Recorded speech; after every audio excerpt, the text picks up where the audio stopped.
today, just because I'm not feeling it with Venus retrograde, but we are going to talk about Justin, because the whole Haley, Justin, Selena thing keeps coming up, and y'all need to realize this is just transit. This is just transit. This is always going to happen to him. Do you see Pluto right here? You see that? And the North Node and Jupiter, all of these things hanging out right here. This is his identity, okay?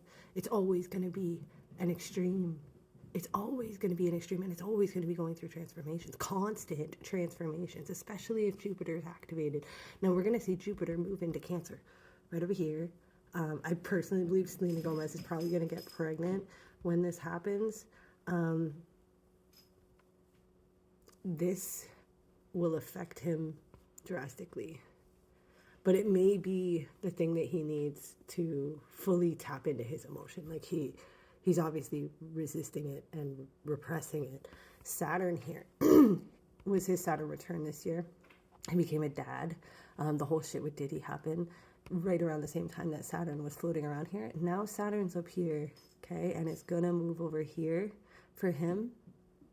This is a big deal, okay? We're talking about enemy territory. Jupiter moving into enemy and health territory. Again, like, he's a Scorpio rising. So technically his 4th house is Aquarius, 5th house Pisces, 6th house Aries. This is where we're talking. Yes, I see that the 6 is here. This is Placidus. I use whole sign. We're going to use whole sign because it's easier.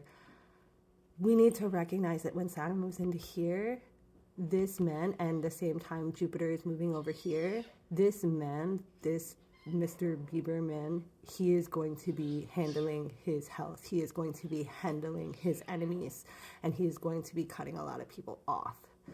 Probably some of his own bad habits as well. We're going to hear a lot of information once Jupiter moves over here, because this is his 9th, 8th house alignment. Again, 8th house from the sign of Scorpio, but 9th house in Placidus calculation.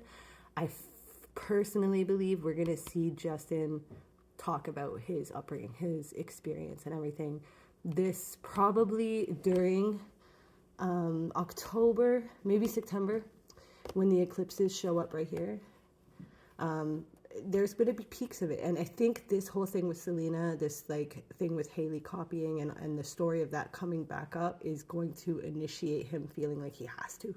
He has to get clean. He has to talk about this experience, because this has been harboring stuff for so long. And now that the eclipses are here, he can empty it out. That's kind of what happens with eclipses, is like 18 years we build up an idea about a sign, and then at that eclipse point we get to refresh and restate what we think that means to us. And for him, being a Pisces, this is part of his radiance. It's part of his life force. So I do think over the next few years, while we have Pisces and Virgo active in the eclipse energies, Justin's going to come full circle, and we're going to see that transforming Scorpio beautifully come out of the Phoenix. We all know that that marriage probably was arranged and that he was very unhappy and unhealthy, but never expect the Pisces to stay down, especially if they have Scorpio placements. It's not going to happen. They're going to look like they're dead. They're going to look like they're dead. You're going to be like, that person's done. And then they will rise higher and brighter than you've ever seen, especially with Jupiter here, man. You cannot discount that. He has the ability to make it look pretty once the transformation's in process. And he will come back stronger. So all those believers out there, understand your man will eventually divorce this woman. But it's going to be Selena getting pregnant that knocks him into realizing he needs to do better for his own future and probably his own child.